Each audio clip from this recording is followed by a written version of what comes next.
Toutes les armées européennes maintiennent, malgré l'absence d'une menace militaire concrète, leurs compétences en matière de défense et garantissent le développement de ces dernières. Les 2 brigades blindées assument l'ensemble de cette tâche au sein de l'armée suisse. La brigade blindée est un système global modulaire et comprend, dans la structure de base, les corps de troupes suivants. Le bataillon d'aide au commandement. Le bataillon d'aide au commandement exploite et maintient tant les installations de conduite stationnaire que celles mobiles de la brigade blindée.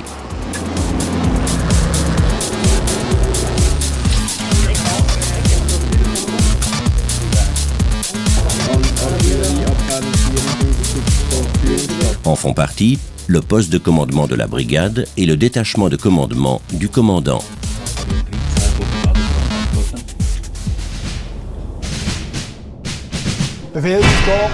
Le bataillon d'exploitation. Unser Zug hat den Auftrag bekommen, im Angriffsstreifen Alpha. Le bataillon d'exploitation est formé principalement d'explorateurs et de chasseurs de chars. Avec ses chars d'exploration légers, il procède en premier lieu à une exploration terrestre sans combat, de jour comme de nuit. Et cela jusqu'à une distance de 50 km à l'intérieur du secteur d'engagement et d'intérêt de la brigade, mais en dehors des secteurs d'engagement des formations de combat. Les renseignements obtenus servent à préparer les images de la situation sur la base desquelles le commandant de la brigade dirige l'engagement. En outre, les chasseurs de chars peuvent combattre avec leur cible mécanisée Tau-2 jusqu'à 3700 mètres d'altitude en recourant à une grande puissance perforante et peuvent donc en plus freiner l'élan de l'attaque adverse.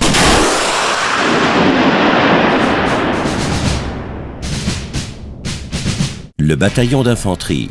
Stellungsraum, da, Wald, wo wir jetzt befinden. Le bataillon d'infanterie crée des conditions préalables favorables à l'engagement des bataillons de chars. Il maintient ouverts des axes d'attaque pour assurer la mobilité de la brigade ou érige des barrières pour limiter la mobilité de l'ennemi mécanisé.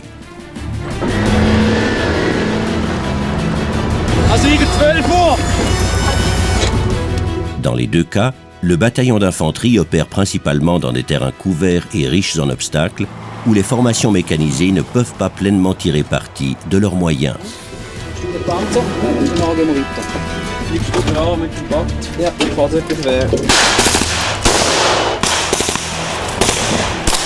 Reserven auslösen! Die gewaltig unter Beschuss! Ah!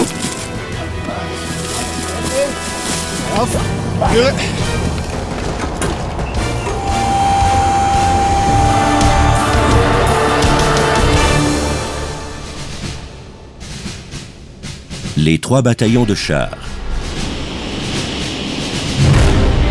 Les bataillons de chars sont, avec leurs compagnies de chars et de grenadiers de chars, les moyens de combat de la brigade. Ce qui notamment les caractérise, c'est leur puissance de feu, à savoir la mobilité et la protection.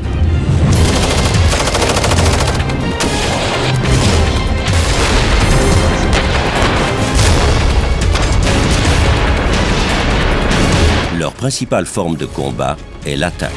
Toutefois, ils sont également habilités à la défense et au combat retardateur. Les compagnies de chars et celles de grenadiers de chars de ces bataillons collaborent étroitement.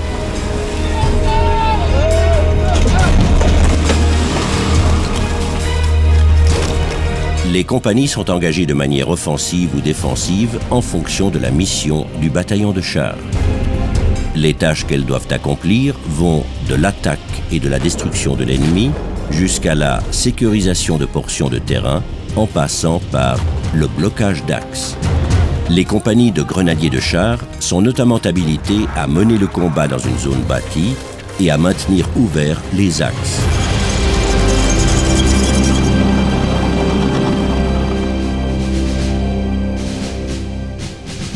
Le groupe d'artillerie. Comme moyen d'appui au combat de la brigade, l'artillerie est l'arme principale pour le combat par le feu. À l'échelon de la brigade, le groupe d'artillerie est engagé au profit des divers bataillons dans le combat d'ensemble par le feu et pour l'appui immédiat par le feu. Un système moderne de direction des feux se charge d'effectuer des martèlements de feu rapides et précis. Avec ses capteurs, l'artillerie est en plus un organe important de recherche de renseignements. Le bataillon de sapeurs de chars. Le bataillon de sapeurs de chars est un autre élément d'appui au combat de la brigade.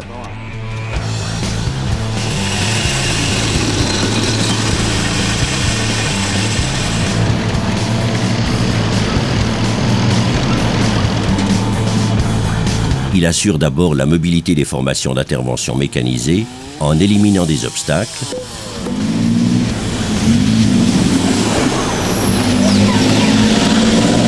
et maintient ouverts d'importants passages étroits que l'on appelle des passages obligés.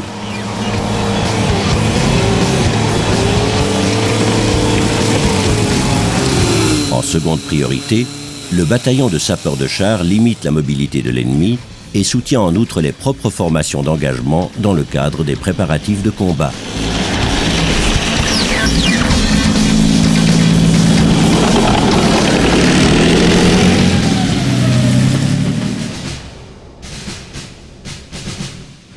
Le commandant de brigade planifie et conduit tous les engagements. Il est soutenu par son état-major de brigade qui se répartit entre les domaines de base de conduite du personnel, du service du renseignement, des opérations, de la logistique, de l'aide au commandement et de l'instruction. L'état-major de brigade acquiert des informations pour les commandants, élabore des bases de décision et appuie le commandant dans l'application de décisions.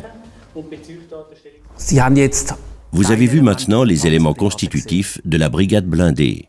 La brigade blindée est cependant un système global. Chaque système partiel contribue au fonctionnement du système global. La conduite en réseau, la protection élevée des forces d'intervention, la puissance de feu et la disponibilité élevée fournissent une prestation de combat interarmes. Nous entraînons l'attaque, le combat retardateur et la défense pour le maintien et le développement de la compétence clé. La brigade blindée est donc un système global. Voici comment elle fonctionne. Un secteur d'engagement est attribué à la brigade par l'organe de commandement supérieur. Ce dernier comprend généralement un ou plusieurs secteurs d'attente et de combat. De son côté, la brigade définit pour ses corps de troupes des secteurs d'attente du bataillon et subdivise le secteur de combat en fuseaux d'attaque du bataillon. Comme d'autres éléments de coordination, elle définit la ligne de départ et la base d'attaque. En se basant sur la décision de base du commandant de brigade, des objectifs intermédiaires et des objectifs d'attaque sont définis et des lignes de phase sont fixées pour simplifier la conduite de l'action.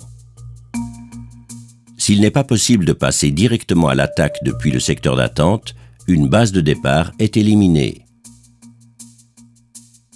Voilà pour les éléments de l'attaque mécanisée. Jetons un coup d'œil au fonctionnement en se basant sur un exemple. Les corps de troupes de la brigade de chars ont terminé l'instruction axée sur l'engagement et se tiennent prêts à accomplir un engagement dans le secteur d'attente. Sur la base de l'appréciation du service du renseignement, on s'attend à ce que l'ennemi, renforcé par une brigade de chars, fasse dans les 8 à 10 prochaines heures une poussée depuis le nord-est en direction du sud-est, en passant par le secteur d'engagement de la brigade. La brigade blindée est chargée d'éliminer la réserve opérative ennemie organisée sous la forme d'un bataillon mécanisé. Cela signifie concrètement mission minimale. La brigade de chars 11 élimine l'ennemi dans le secteur de combat Vineland. Mon intention, je veux identifier à temps et avec le bataillon d'exploration l'ennemi dans le secteur A4N14 à Stammheim et au point de franchissement de la tour et profiter de chaque occasion pour l'user. Prendre, avec le bataillon d'infanterie, l'échangeur A1-A7 près d'Attikon et l'A1 et l'A4 près de Öhringen et empêcher une poussée ennemie en direction de Zurich. Attaquer de flanc. et éliminer l'ennemi au nord et au sud de la tour avec 2 bataillons de chars placés en même temps l'un à côté de l'autre. Faire une poussée avec un bataillon de chars derrière le bataillon du front nord et être prêt à former un effort principal ou à soutenir les 2 bataillons du front. Avec l'artillerie, anéantir l'ennemi dans les secteurs de retenue au nord du Rhin, de la Tour et de la Teuce et soutenir immédiatement les bataillons du front. Assurer, avec le bataillon de sapeurs de chars, la mobilité des formations d'engagement mécanisées dans le secteur d'engagement, avec toutefois un effort principal le long de la Tour. Voici maintenant les missions à accomplir. Absicht fertig. Telle est l'intention concrète du commandant de brigade. Pour que l'engagement de la brigade blindée puisse toutefois être couronné de succès, d'autres conditions préalables sont nécessaires. Un espace aérien sécurisé par les forces aériennes au-dessus de l'ensemble du secteur d'engagement de la brigade. Une couverture radio dans tout le secteur d'action pendant l'ensemble de l'opération afin de garantir la capacité à conduire. Des discussions à la fois intenses et permanentes avec des formations voisines, étant donné que la brigade blindée fait, quant à elle, toujours partie d'une formation d'engagement opérative plus importante. Ce n'est que lorsque ces conditions préalables sont données que la réussite d'un engagement d'une formation mécanisée peut être garantie. La brigade blindée est un système global modulaire. L'interaction en synergie de ces systèmes isolés lui permet de gérer le combat interarmes grâce à une conduite en réseau, à une grande mobilité, à une protection élevée, à une forte puissance de feu et à une disponibilité élevée.